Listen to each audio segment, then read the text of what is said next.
The summer of Koda's third year arrived with a vibrancy that filled the forest with life.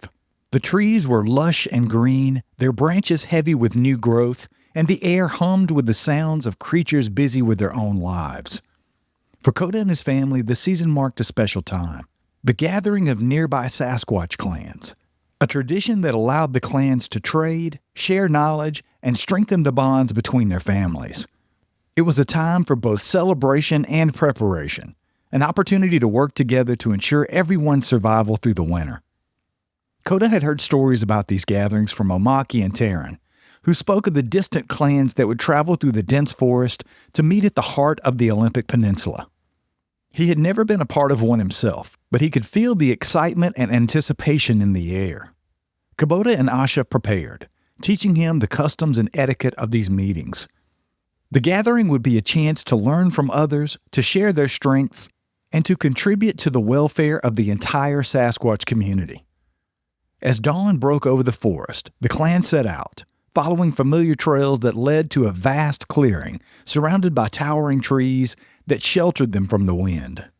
Koda could feel his heart racing as they approached, his mind buzzing with curiosity and excitement. He had grown stronger over the past year, his skills honed by the challenges he had faced, and he felt ready to meet the other clans, to learn from them, and to find his place in the larger world of his people. As they entered the clearing, Koda's eyes widened at the sight before him. Several clans had already arrived, their members scattered around the clearing in small groups, each of them engaged in quiet conversations or tending to tasks in preparation for the days ahead. Koda could see the subtle differences in the other Sasquatches, their hair colors, their builds, and the distinct markings that told the story of their lives in the forest. Koda and Asha led Koda to one of the groups, where a tall, silver-haired Sasquatch with wise, piercing eyes was speaking to Omaki. The elder looked up as they approached, his expression softening with warmth. "Koda, Asha," he greeted them, nodding respectfully. "It's been a long time."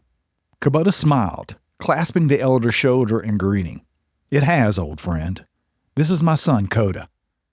The elder's gaze shifted to Koda, his eyes filled with curiosity and approval. "Koda, I am Jarak. I lead the Stone Ridge clan. It's an honor to meet you." The Stone Ridge clan was known for their endurance and survival skills. In preparation for the hunt, Jarak led his family in reinforcing the traditions and strategies that helped keep them alive through the harsh winters and lean years. Their knowledge of difficult terrain and ability to navigate the rockier parts of the northern woods would be crucial in the coming hunt. Koda bowed his head respectfully, feeling a surge of pride as he looked up at Jarak. The leader had a regal presence. His silver hair streaked with scars told of battles won and hardships overcome. Koda had heard of the Stone Ridge clan before, a resilient group known for their resourcefulness and unity. They lived in the rocky terrain north of the peninsula, where food was scarce and the winters were harsh. Jarak's wisdom and experience made him a natural leader of his clan. As a young Sasquatch, he had traveled far beyond his territory, learning the ways of survival from every corner of the forest. His primary role in the clan was both leader and protector, guiding his family through difficult times of the northern mountains.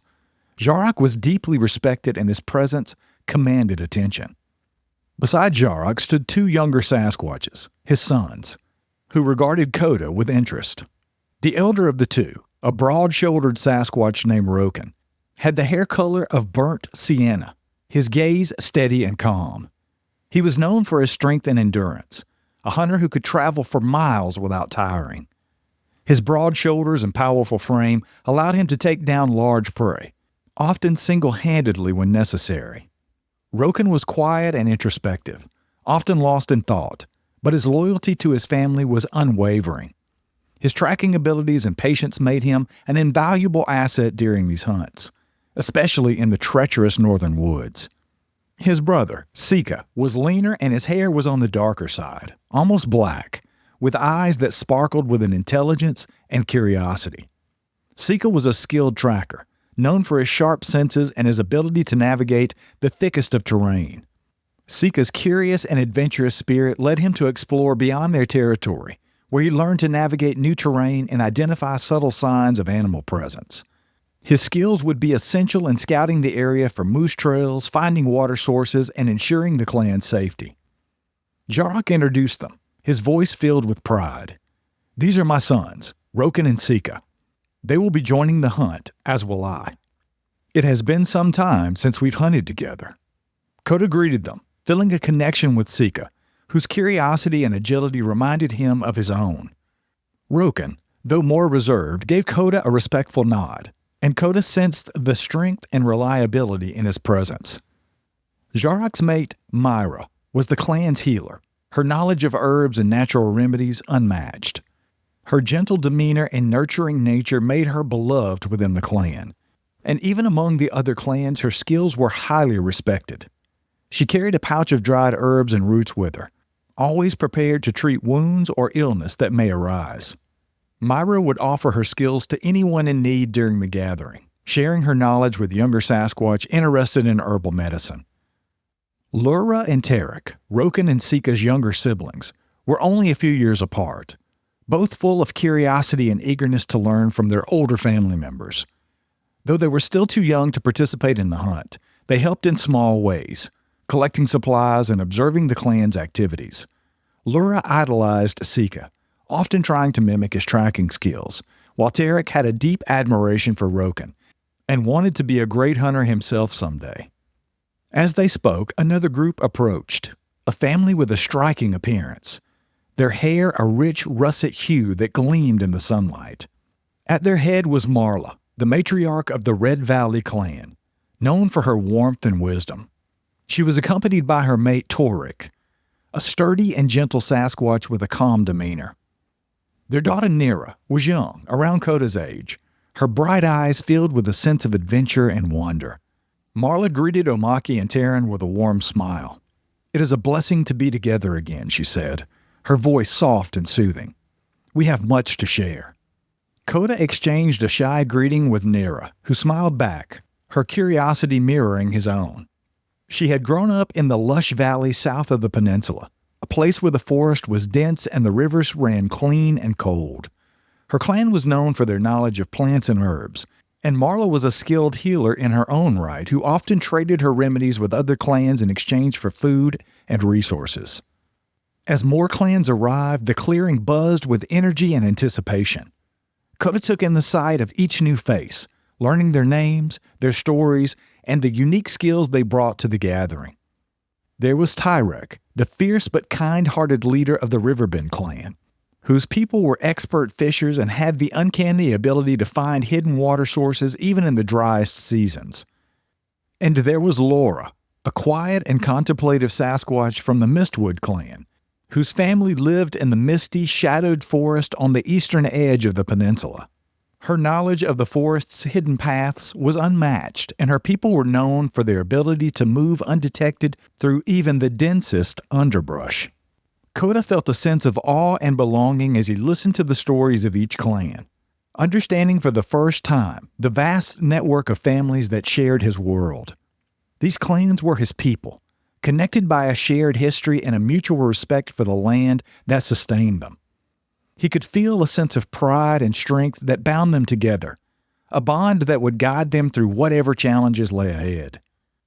The Olympic Peninsula held a quiet but vibrant network of Sasquatch clans, each family connected by ancient traditions and shared ancestry.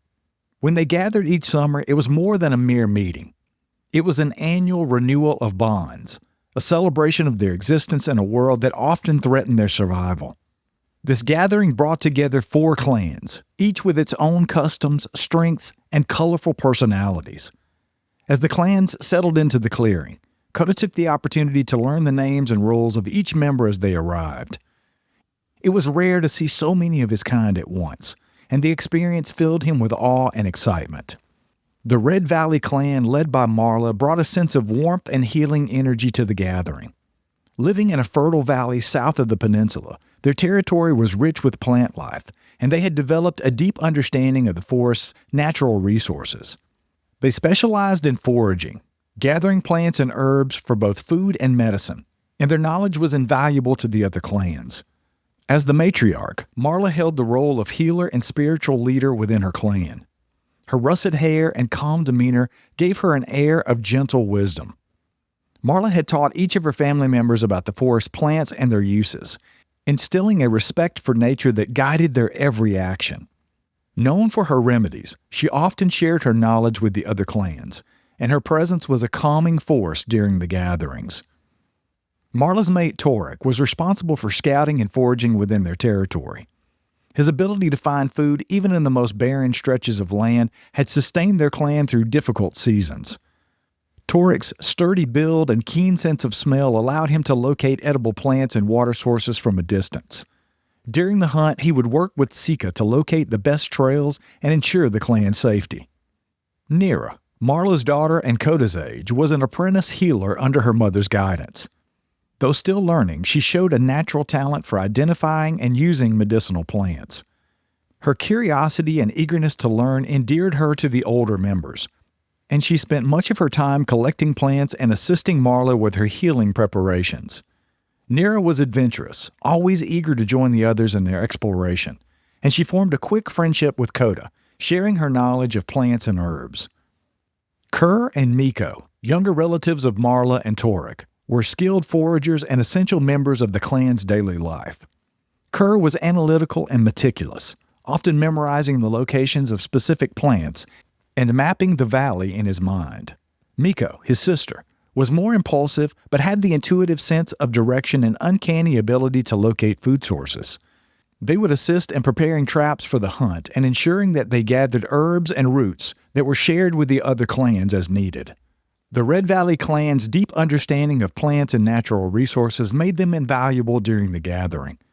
Marla and her family shared their knowledge freely, ensuring that every clan could benefit from the valley's bounty. Their expertise would prove essential in providing sustenance and medicine for all. The Riverbend clan was a lively and robust group. Their territory lying along the banks of a wide river that wound through the western edge of the peninsula. Known for their fishing skills and resourcefulness, they brought an element of vitality to the gathering. Their laughter and energy was infectious. Led by Tyrek, they were a close-knit family, each member contributing to the clan's well-being. Tyrek was a broad-shouldered Sasquatch with a hearty laugh and a jovial nature, though he was serious about his responsibilities as a clan leader. His people's survival depended on the river, and he had taught his family to fish and gather water plants for food. Tyrek's strength and patience were legendary, and he often took charge during the gatherings, helping to organize activities and keep spirits high. Tyrek's mate, Kayla, was known for her skills in preparing fish and plants that sustained their clan. Her expertise extended beyond foraging, as she developed ways of drying and preserving food for the winter months. Kayla's knowledge of preserving techniques made her an essential part of the gathering, as she would teach others how to store their bounty to last through the colder seasons. Liam, Tyrek's nephew, was an enthusiastic fisherman. Though young, he was skilled with the nets and tools they used to catch fish along the river. Liam had a boisterous personality, and he enjoyed sparring with Koda and the other younger Sasquatches, always eager to prove his strength. During the gathering, he worked closely with Tyrek and Kayla, helping to gather supplies and assisting in any way he could. Eller, Tyrek's younger brother, was quiet and observant, known for his ability to read the currents of the river and predict the movements of the fish and game. His knowledge of the river made him an excellent scout, and he was responsible for ensuring the clan's safety while they fished. Eller's calm presence and skill in reading signs of weather changes and animal activity made him a trusted member of the group, and he shared his insights freely with the other clans. The Riverbend clan brought a spirit of joy and resilience to the gathering, their expertise in fishing and preservation a valuable asset.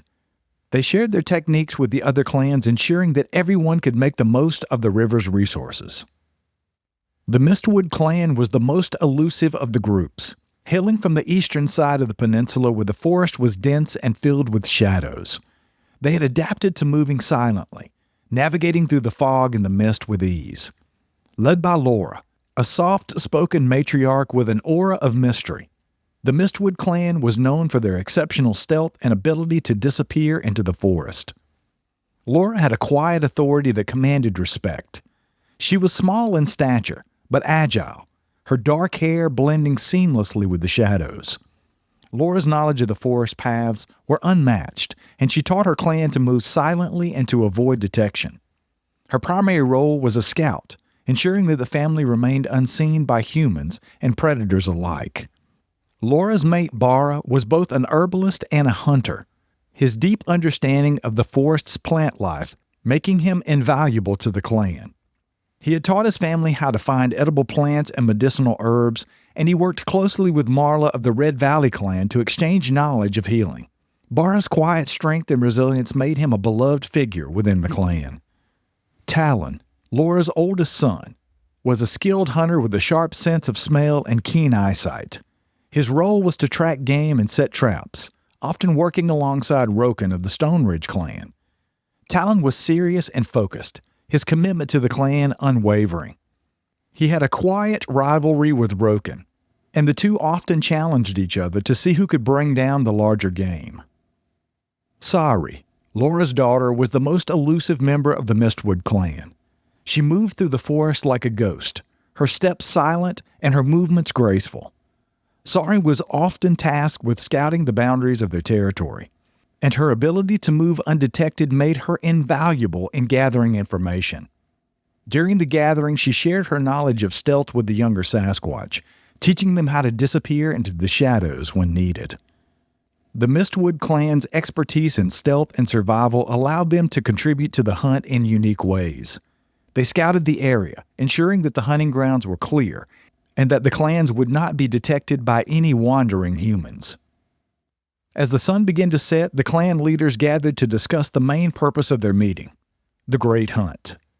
This was a tradition that allowed the clans to work together to bring down large game, ensuring a plentiful supply of food for the winter.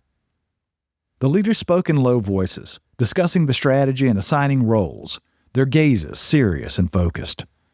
Jarak spoke first, his voice steady and commanding.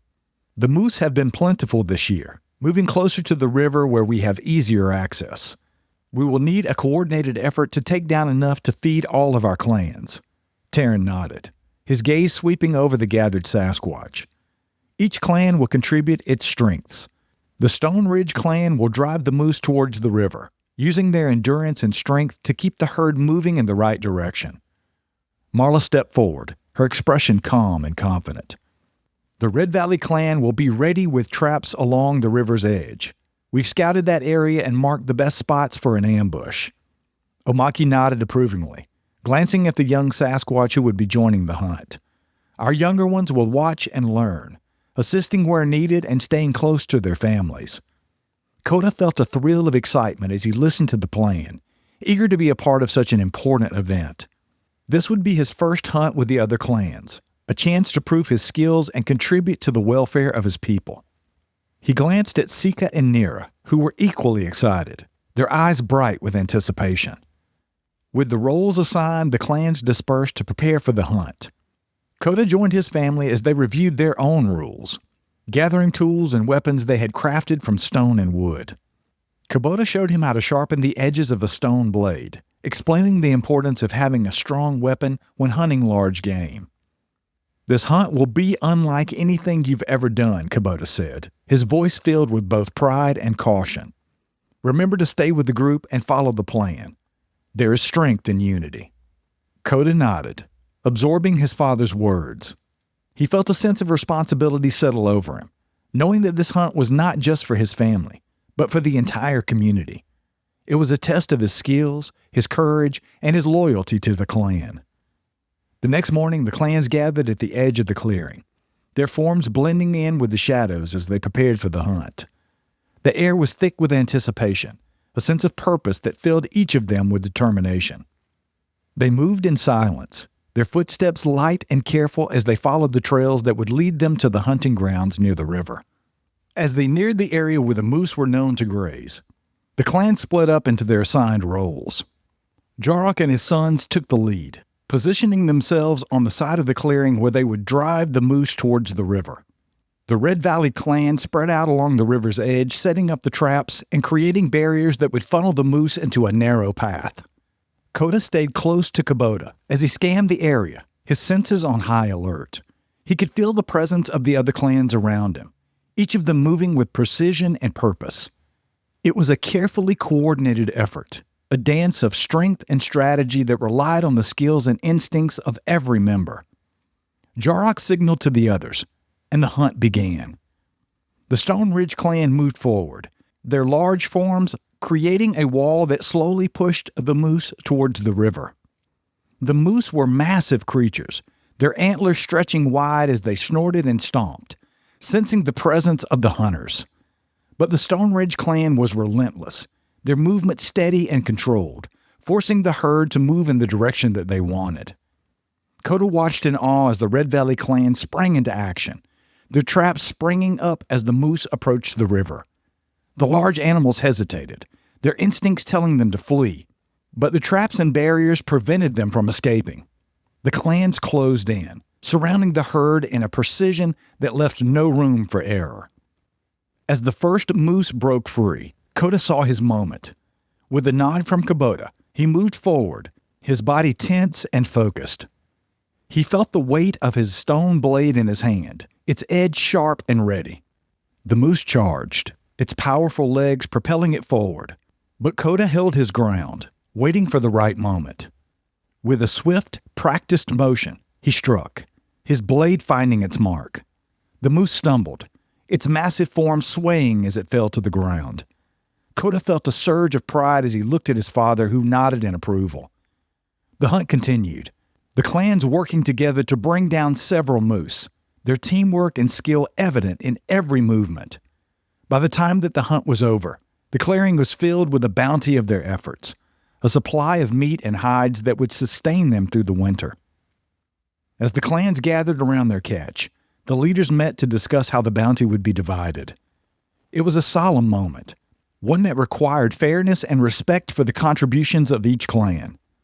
Jarok, Taryn, and Marla led the discussion, each of them acknowledging the efforts of the others and ensuring that every clan would receive an equal share. Koda watched as the leaders carefully divided the meat, the hides, and the bones, each piece going to the family who would use it to survive the winter.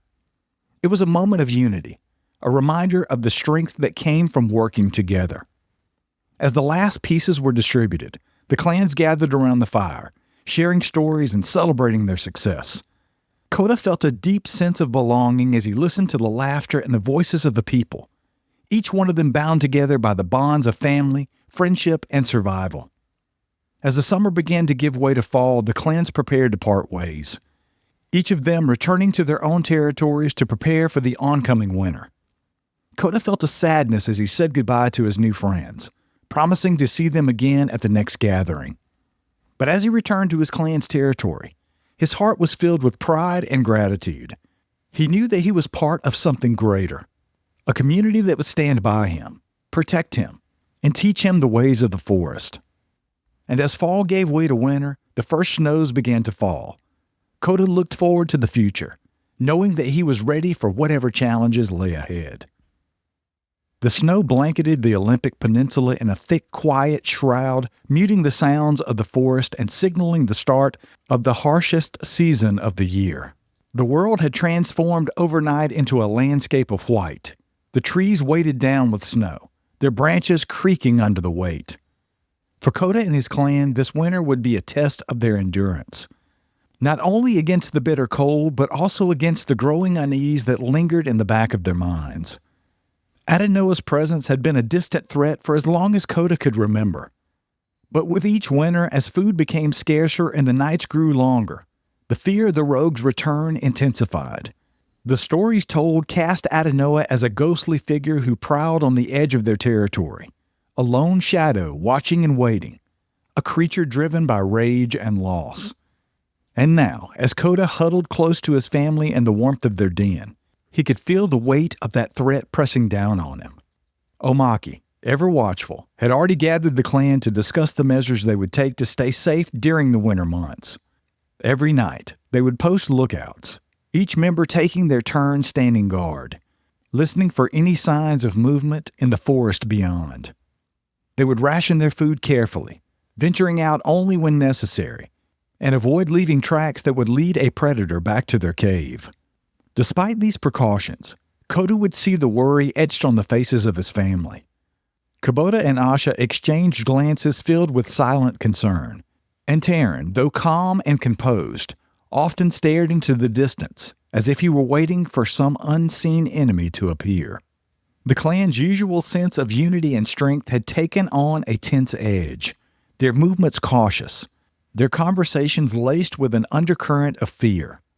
For Koda, it was a reminder that the dangers they faced went beyond the cold and hunger. There was a darkness lurking in the forest, and it had a name: Adanowa. To pass the long winter nights, the clan often gathered in their cave, sharing stories that kept the spirits alive and reminded them of their heritage. But this winter, the stories often turned to Adanowa, each tale darker and more chilling than the last. Koda listened intently as Omaki spoke of Adanowa's strength and cunning, of his skill of tracking and evading, and the countless encounters he had survived over the years. She described him as a creature shaped by the harshest of experiences, a being whose rage had transformed him into something other than a Sasquatch, something dangerous and relentless. It is said that he can move without leaving a trace, Omaki said, her voice barely above a whisper. He watches from the shadows, waiting for his moment to strike, and he fears nothing, not even death. Koda felt a chill as he listened, the weight of Adanowa's presence settling heavily in his mind. He could sense the tension in the air, the unspoken fear that Adanowa might one day decide to target their clan. The rogue's actions were unpredictable, his motives inscrutable, and the knowledge that he roamed the same forest as them was enough to keep them on constant alert. The elders reminded the younger ones of the importance of caution, urging them to stay close to the den and avoid drawing attention. But even with these warnings, Koda couldn't shake the feeling that Adanowa was out there, watching, waiting for the right moment. As the days grew colder, the clan's food stores from that summer's hunt began to dwindle, forcing them to venture out into the snow-covered forest to hunt and forage. These trips were carefully planned, each member assigned a role to ensure their safety and efficiency. Koda and Asha, as the strongest hunters, would lead the group, while Taryn and Omaki scouted ahead searching for any signs of danger. Koda was assigned to help with tracking. He moved quietly, his senses heightened as he scanned the snow for animal tracks, his breath visible in the cold air. The silence of the forest was oppressive, each sound amplified by the stillness, and he couldn't shake the feeling that they were being watched. They found a trail of deer tracks leading deeper into the woods, and Koda signaled for the group to follow. But as they moved forward, Koda noticed something strange, an impression in the snow that looked like a footprint, larger than any animal he knew. His heart pounded as he crouched down to examine it, realizing that it wasn't a deer track, but a Sasquatch print. He looked up at Koda, who nodded grimly, understanding the implication. "Adanowa," Koda whispered. "He's been here recently." The group tensed, their senses on high alert as they continued their search.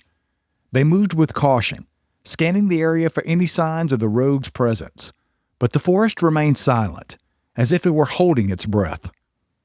The threat of Adanowa lingered over like a shadow, forcing them to move quickly, to gather what they needed and return to the safety of their den. Each trip out of the den became a test of nerves, the fear of Adanowa adding a layer of tension to their already precarious existence. Koda felt his instincts sharpening, his senses attuned to the slightest sound, the faintest scent. He knew that one mistake could mean disaster, that Adanowa was out there, watching and waiting for any sign of weakness. One evening, as the sun dipped below the horizon and the forest was bathed in twilight, Koda approached Koda with a serious expression. "It's time, Koda," he said.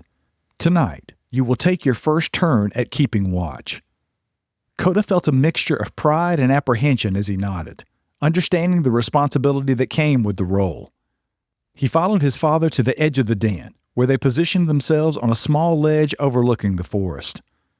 The night was still, the stars bright against the dark sky, and Koda could feel the cold seeping into his bones.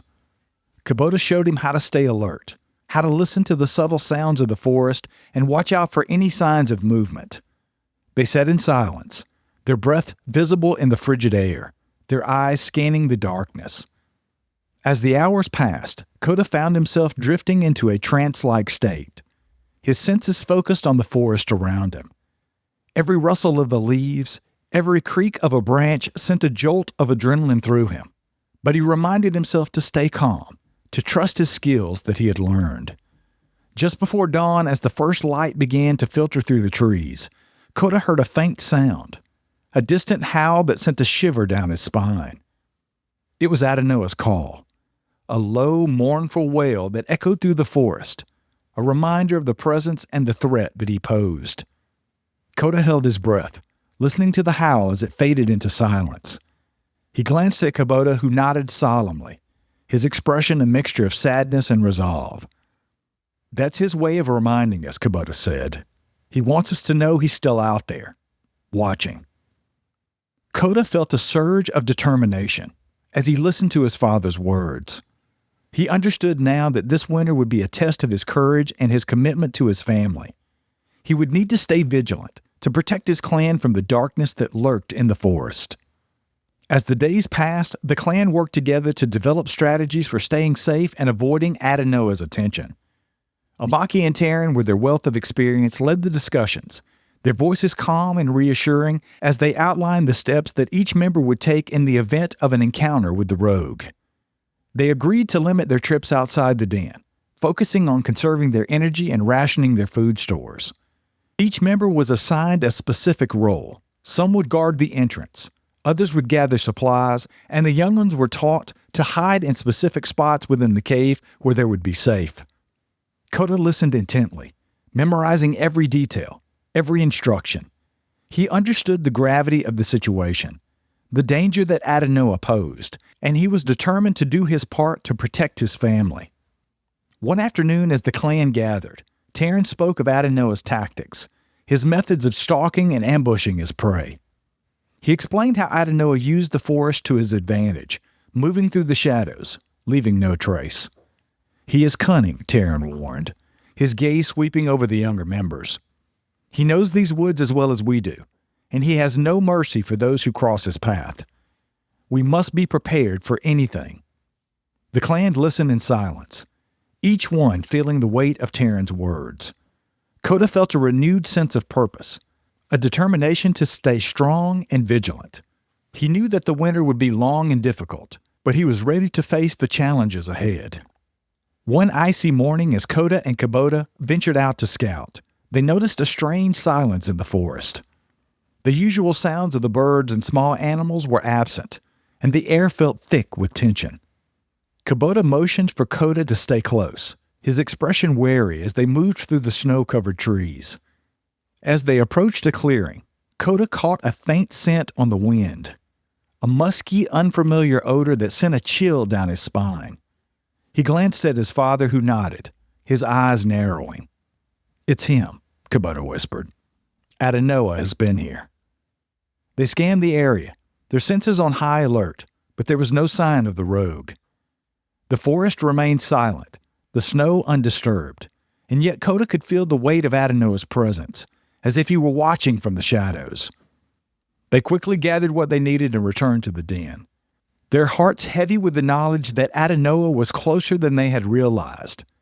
The encounter served as a stark reminder of the dangers that they faced, a reminder that they could not afford to let their guard down. As the winter wore on, the clan grew closer, their bond strengthened by the shared threat and the knowledge that they would need each other to survive. They spent long nights huddled together, sharing stories and laughter, their voices filling the cave with warmth. Koda felt a deep sense of pride and gratitude for his family, for the strength and resilience that bound them together. He knew that they were more than a clan. They were a family, a community united by love and loyalty. And as the snow continued to fall, blanketing their world in silence, Koda found comfort in the knowledge that they would face whatever challenges lay ahead together, their hearts filled with courage and their spirits unbroken. The winter was harsh, and the danger was real, but Koda knew that he was ready to face it. to protect his family from the darkness that lurked beyond the forest, and to ensure that they would survive no matter what.